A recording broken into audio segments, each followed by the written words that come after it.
I do realize this is not for everyone, and that's fine. But information is power, and I'm putting the power in your hands. And if I'm going to be true to my word and help you to provide better information, better insight about how to be smarter with your money, then I need to include all options.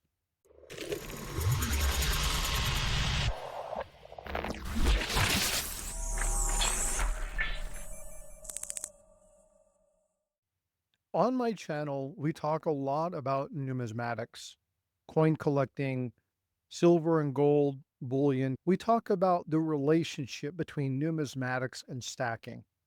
We also talk about building your network, having trusted sources, being able to develop exit strategies, making sure you protect yourself against inflation, understanding the legislative processes, not only with the creation of coins, but in looking about how the history of our money has shifted over time.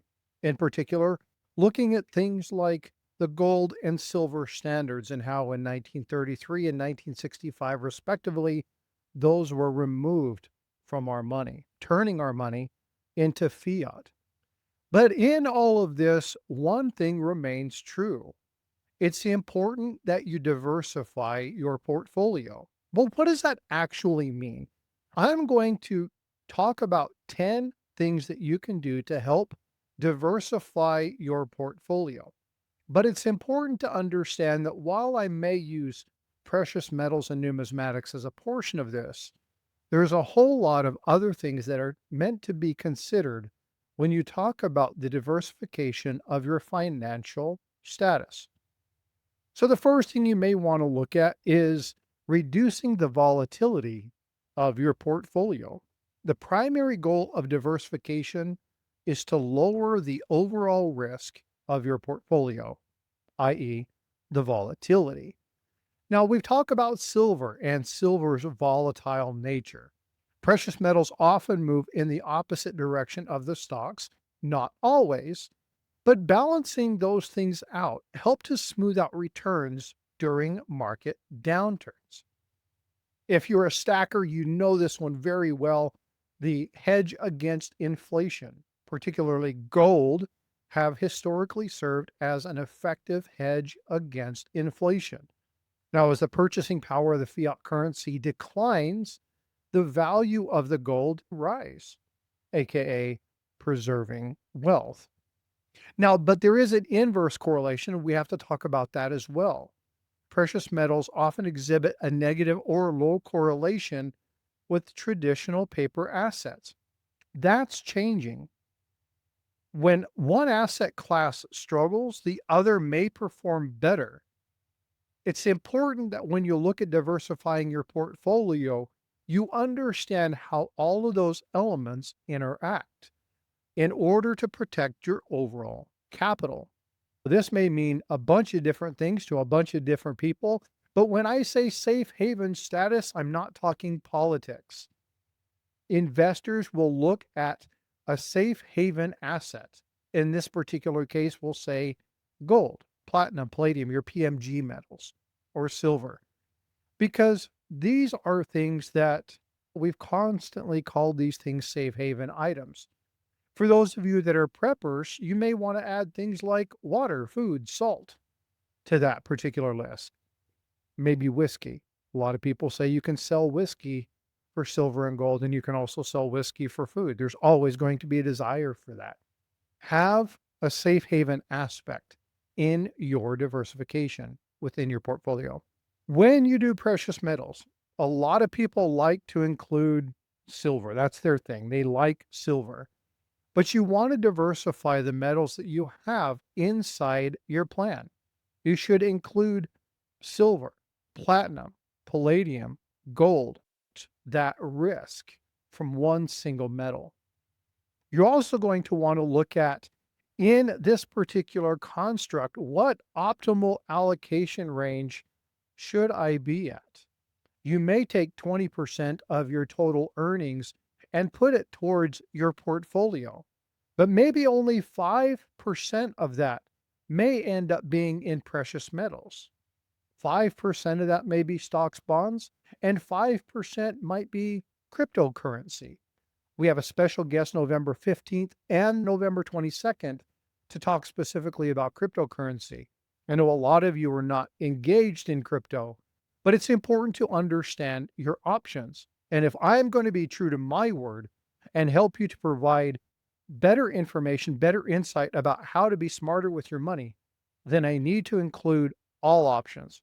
And fortunately, Hercules, my guest on the 15th and the 22nd, is going to talk to us, not only dispel some myths, but really talk to us about those tangible assets, those optimal allocation ranges, and the diversification within your portfolio. So I just said tangible versus paper asset. This is extremely important because it's hard to diversify if you only have one. If you only have the physical, you might have problems offloading it. Now, people say, well, you can always offload silver and gold, but recent events showed that it was hard for certain people, especially with the off sell, to actually buy.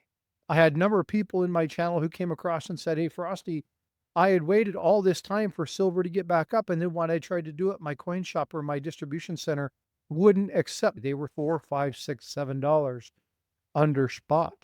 And that just didn't allow me to do that. So it's important to understand that sometimes you may not be able to offload that tangible asset. Now, let's not even talk about the potential of passing over borders or large sum transfers. Remember, over $20,000, $10,000, whatever that number is, you have to itemize it. You have to list it. You have to sign for it.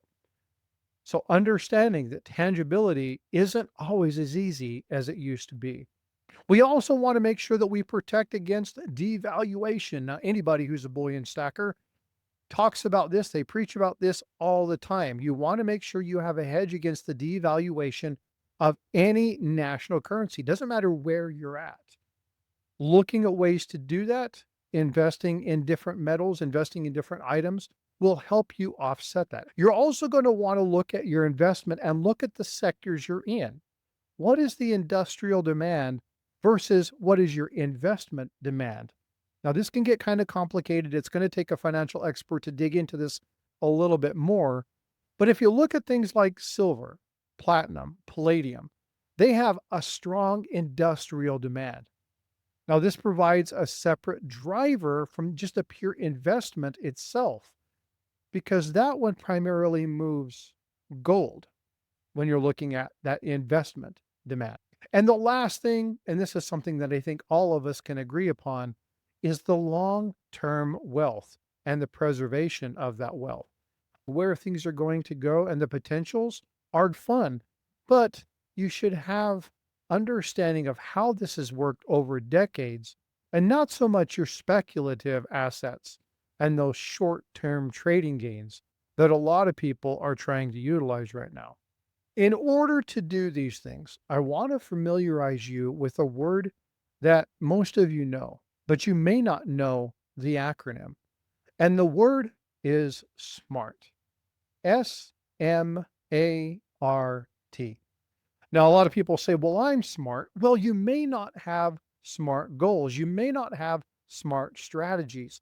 And if you're not familiar with that acronym, I'm going to give it to you real quick. This video right here that's up in the corner, I talk about the very basics of SMART. What is SMART? It means specific, target an exact allocation. I want 10% of my stuff to go to XYZ. Measurable. I want to make sure I define the holdings by whatever it is: silver, gold, osmium, platinum, palladium, EFTs, crypto. Achievable. I want to gain an investment upside, or I want to do a fixed dollar amount. I want to gain $5,000 per month. I want to see an average return rate of 7 to 8%. Whatever that is, document that, figure out how to do that and make that achievable. But you also want to make sure that when you do that, it's realistic. Now, a lot of people think that the R is realistic. We've shifted the R from realistic to relevant. See, realistic has to go with the achievable, because you can't go crazy. You have to be able to make sure that you can accomplish your goals, but it has to be relevant. It has to be relevant to you. If you're looking at hedging against systematic risk or inflation, you have to take things like geopolitical crises into account. You need to make sure that you understand how those things affect you. And lastly, time bound or time based. And when do you want to have 2% invested in gold? Is it 6 months, 8 months, 12 months, 24 months, 36 months, 5 years? What is it? And set those goals, because once you set the achievable, specific, and time bound, you're able to then go back and look at and evaluate where you're performing. And that is extremely important. Evaluation is one of those things that's often forgot about, and it's one of the most important. See, in order to look at your goals, you have to take a step back periodically from your goal and say, where's my baseline and where am I at now? How do I evaluate if I'm not tracking these items? So, we're going to be talking about this more on the channel. Again, we're still going to primarily focus on numismatic and stacking and collecting, but we still want to make sure we're talking money. So, one video per month at a minimum, maybe two. We're going to be looking at smart processes. We're going to be looking at diversification. And this month, November 15th and 22nd, our friend Hercules is going to join us and talk about cryptocurrency.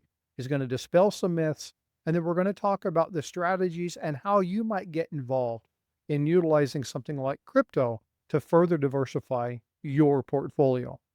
All right, folks, this is Frosty.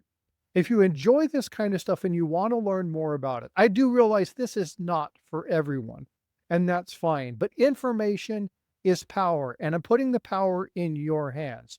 If you want to know more, subscribe to the channel.